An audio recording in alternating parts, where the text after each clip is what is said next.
देखो माँ, बारात जा रही है। अरे तो इसमें कौन सी नई बात है, बारात तो यहाँ से आती जाती रहती है। काश माँ मेरी भी शादी हो पाती। अरे तू फिक्र मत कर बेटी, मैं तेरी शादी एक इंसान से करा दूंगी।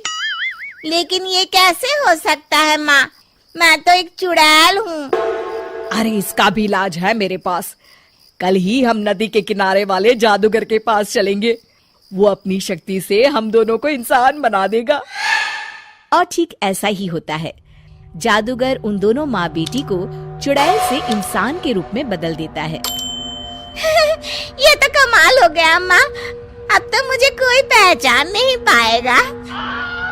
ये भभूति रखो, इसे हर रात खा लेना, वरना सुबह तुम अपने असली रूप में आ जाओगी। जी जी बिल्कुल खा लूंगी।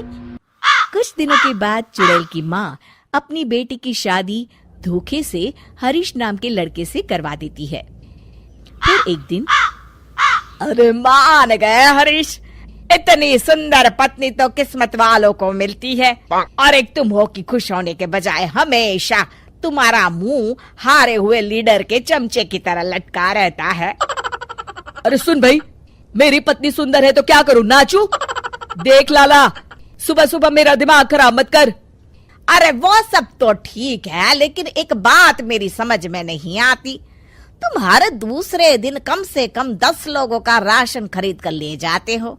अरे आखिर तुम इतने राशन का करते क्या हो? तुम्हारे घर में तो खाने वाले सिर्फ 4 लोग हैं। अरे तुझे मेरे घर की बातों से क्या लेना देना? तू चुपचाप अपनी दुकानदारी कर, वरना यहाँ दुकानों की कमी नहीं है। इतना कहकर हरीश वहाँ से चला जाता है। हरीश जैसे ही घर पहुँचता है, हे भगवान, ये क्या हो गया? मेरी तो किस्मत ही फूट गई। अरे क्या सोचकर मैंने अपने बेटे की शादी करवाई थी, अरे क्या हो गया? मेरी बहू तो एक नंबर की चांडाल निकली, मुझे मेरे ही घर की नौकरानी बना दी।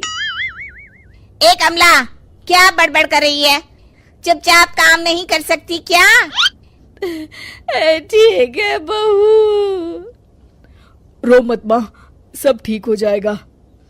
अरे ओ माँ के बच्चे, पहले ये बता तुझे घर आने में इतनी देर कैसे हो गई?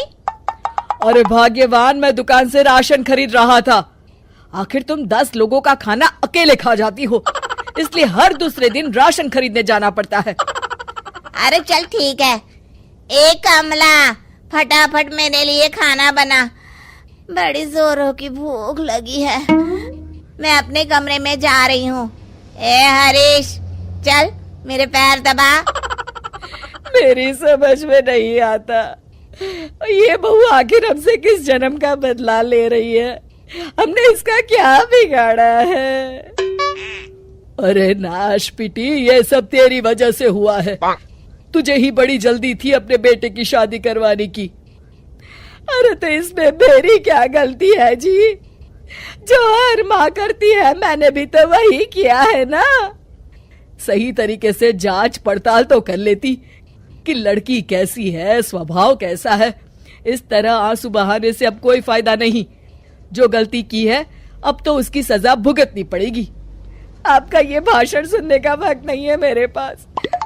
मैं तो चली रसोई घर में खाना बनाने, नहीं तो ये डायन मुझे ही पकाकर खा जाएगी। कमला रसोई घर में चली जाती है। इस तरह हरीश और उसके घर वालों की जिंदगी नरक बन जाती है। कुछ दिन बीत जाते हैं। फिर एक रात, आज तो खाना खा के मजा आ गया। कुछ भी कहो, मेरी बुढ़िया सास खाना एक नंबर का बनाती है। और ये कामचोर हरीश क्या कर रहा है? ए लड़के, ठीक तरह से पैर दबा।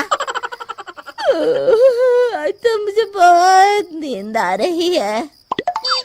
इस तरह उस रात चुड़ैल जादूगर की दी हुई भभूति खाना भूल जाती है। अगली सुबह अपनी बगल में लेटी चुड़ैल को देखकर हरीश की आंखें फटी की फटी रह जाती है। अरे मर गया रे, ये क्या? ये भाग्यवान, तुम तो एक चुड़ैल हो। हाँ, तूने सही कहा हरीश, चुड़ैल हूं मैं, चुड़ैल। अरे मर गया, अरे कोई बचाओ मुझे। इतना कहकर हरीश घर से बाहर की तरफ भागता है। तभी उसके पड़ोसी भी जाग जाते हैं और सब देखते हैं कि हरीश के पीछे एक चुड़ैल पड़ी है। गौर से देखने पर पता चलता है कि ये तो उसकी पत्नी ही है। सारे गांव वाले मिलकर उस चुड़ैल को मारते मारते एक कुएं की तरफ ले जाते हैं। चुड़ैल गांव वालों से डरती, रोती, बिलखती उस कुएं तक पहुंच जाती है और अनजाने में ही कुएं के अंदर गिर जाती है। गांव वाले फौरन कुएं में कुछ कचरा और डंडिया डालकर उसे भर देते हैं और इस तरह हरीश का अपनी पत्नी यानी कि चुड़ैल से पीछा छूटता है और हरीश और उसके घर वाले चैन की सांस लेते हैं।